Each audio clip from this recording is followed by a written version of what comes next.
Hi, this is an existential public service announcement. Life's a fucking hurricane. The winds of perceived responsibilities, of commitments and morality, of attraction and aversion, of cause and effect are tremendously compelling. That which we desire and that which we hate all equally go flying past, knocking us in the fucking head.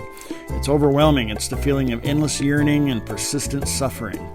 It's the feeling that there's never enough time to get shit done. It's the feeling of, I know I'm supposed to be doing something right now, but I don't know what, so I better figure it the fuck out.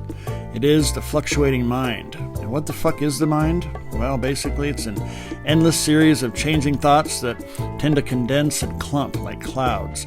Cloud after fucking cloud block out the sky and become dense and start to rub together, building a charge. Then fucking blammo, discharge, lightning strikes, which trigger the chemicals of emotion and stress from our wrinkly pink meat computer. Then the storm of overwhelming thoughts go from being a storm of anxiety and dis-ease to a Class F hurricane, Class F being fuck this shit, as the hormones of emotion cascade through our veins. Well, guess what? The winds of thought may slow down, but they'll never stop. The nature of wind is to blow, and the nature of thoughts is that they want to be thunk. Then clunk. One smacks us upside our full head and we're like, ow, fuck. Well, here's a little secret that's not a fucking secret. We're not our thoughts. We just think we are because we're identified with them. Thoughts are temporary and ever-changing. How can we be our fucking thoughts when our experience of existing exists consistently through the will-o'-the-wisps and gales of the climate of thinking? We are swept up in the storm that grows ever denser as we experience life and pick up more debris in the form of paradigms, self-defined attributes, beliefs, preferences, etc. Beyond the clouds is a clear empty sky, all pervasive and still. The empty sky allows for both a breeze or hurricane. It doesn't give a shit. It just is. Our whirlwind that we call a me and mine exists like everything within the emptiness. Behind movement is stillness. Beyond the clouds is sky, and within the storm of life is the eye. The eye of the fucking storm is unfucking touchable. It is emptiness, stillness, and yet awake and aware. And I'm not going to tell you that you have an eye of the storm. I'm going to tell you you are the fucking eye.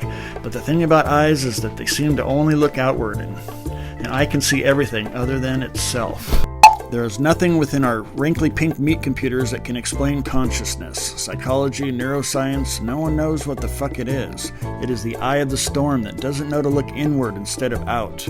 Contemplate this. Eons ago, some goo on an insignificant planet, Earth, just a mere fucking atom in the vastness of space, congealed and started wiggling, then swimming, then walking, flying, swinging. And that goo crystallized a wrinkly pink meat computer, an aperture of the cosmos to peer through, to experience a myriad of forms and experiences in an endless expansion, unfolding, then contraction and collapse. And that fucking miraculous middle is something that can not only think, but think about its thoughts, that can become aware of its own awareness. If this doesn't astound you, then you're either thinking too hard about it or not at all.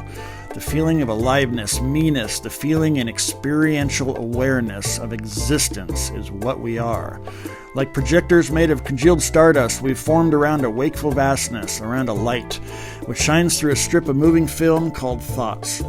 It projects our life onto the screen of perceived reality, and the collapsed quantum soup of everythingness seems to take form into somethingness, and we interact with the objects of the world, but only through the buffer of senses and the lens of limited thought.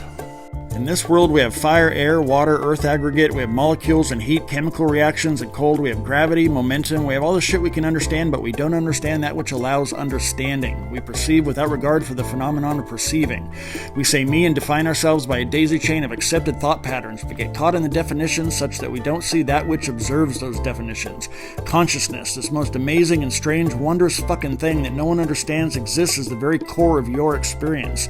Now, you can go on looking outward at your adopted mind labels, and you can stay comfy in your beliefs. I'm not the fucking boss of you, and I don't give a shit what anyone does.